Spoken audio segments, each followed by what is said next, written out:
Another week, another loss. And this time, part-time Uzalo actor and full-time Chiefs boogeyman, Judas Nkunzi Musiameli, did what the real Nkunzi does every couple of months on the TV show. Bring the same damn storyline. But I mean, pay your TV licenses, I guess. Judas arrives. Judas steals some valuables and then hangs the new guy out to dry. That's just a really good joke, because like Judas and Jesus, Gavin Hunt, and he stole the game with the 2 goals, and it's just a really good joke, man. Ubaba Gasponello scored 2 goals in the game to give Ernst Middendorp a much-needed revenge win versus his former employers. Judging by the scoreline, Middendorp treats his former team with as much love as Jomo shows Bamuza. Like, can you imagine benching at your dad's club? I mean, I'm actually glad that Kaizer never really did that too. Never mind. Shem, Middendorp really does love Chiefs. You could hear it in his post-match interview. He was giving us excuses left and right. One of the excuses was our midweek game versus Primero de Agosto. He noted how we had tired legs from traveling and Angola was a really far place. One man who couldn't have any excuses on the day was Coach Gavin, I don't have any answers for you, Carol, Hunt. To be fair to him, I guess he came to the club when we had a lot of pre-existing problems that were there before he got there. The transfer ban, right?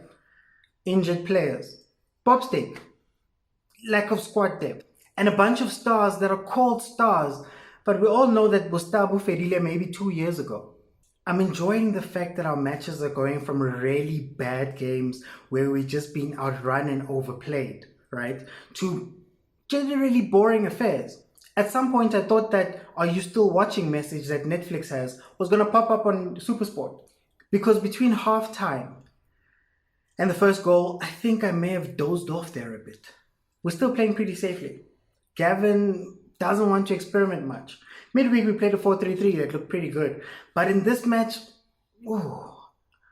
we went back to what we were. A lot of players out of position, a lot of players who you don't know where they play to begin with. But a boring match nonetheless. Up until we made the mistakes that even schoolboys don't make on that pitch. This is an improvement. I mean, we've gone from really bad to boring.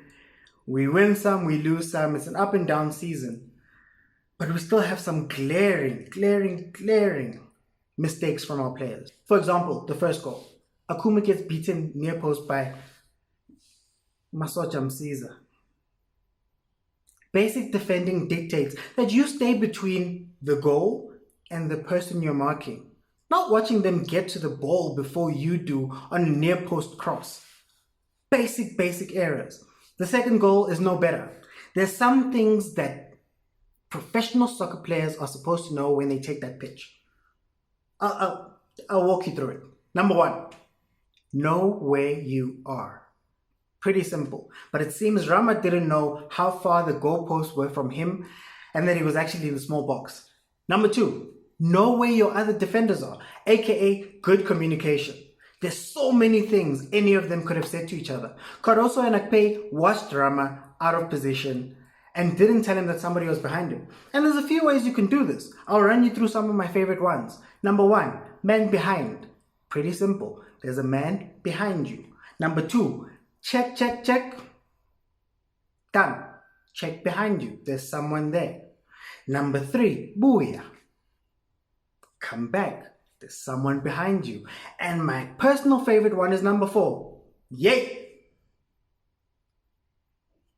Goes without saying what that means. And Rama should have known what to do there. But no, they just kept quiet. Again, going back to my analogy. You can't have 2 pit bulls in defense and not have a director. And finally, the most important basic rule that everybody knows. You cannot be offside from a throw-in. So when you see a guy behind you, Rama, and they're throwing the ball over your head, he's not going to be offside. And in this case, when it's Judas, he scores a lot against us. We're probably going to have to sign him. All these factors contributed to our loss. All of them. Not things that you can blame Gavin Hunt for. Like, you can't blame Gavin Hunt for professional players not knowing how to position themselves, how to talk, what football logic dictates in situations. You can't. But there are things I can blame Gavin Hunt for. For example, again being defensive. Our team plays such safe football that you see the runs developing and nobody wants to pass the ball forward. I don't know what's happening. They'll turn around in a counter-attack and just decide, no, we're going to play it back. It's frustrating to watch, and we need to be more creative, more fun, go forward, score. Another thing I can blame Gavin Hunt for is we watched Kamabiliat go down injured. He leaves the game shortly after halftime. What does Gavin Hunt do? Takes off Castro, puts on Nurkovic.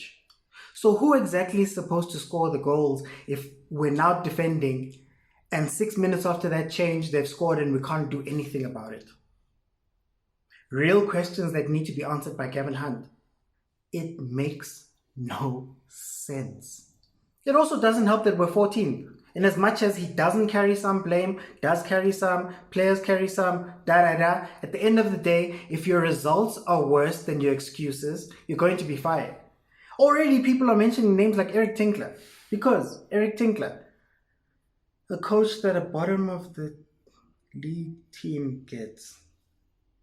Yeah, we're there. Time is running out, and we're genuinely a relegation candidate at this point. We couldn't even beat the team that's at the bottom of the league. We struggled against Leopards, who are right behind us, apparently. I don't know, man. We'll see how the season pans out, but I don't think this is what we need. And Gavin should look out, because fingers are going to start being pointed. Especially when the guy sitting across from you on the other bench finished second with this team. The exact same team. It's not looking good, man. I'd love to see your comments below. And please like, share, and subscribe. Kosi for life.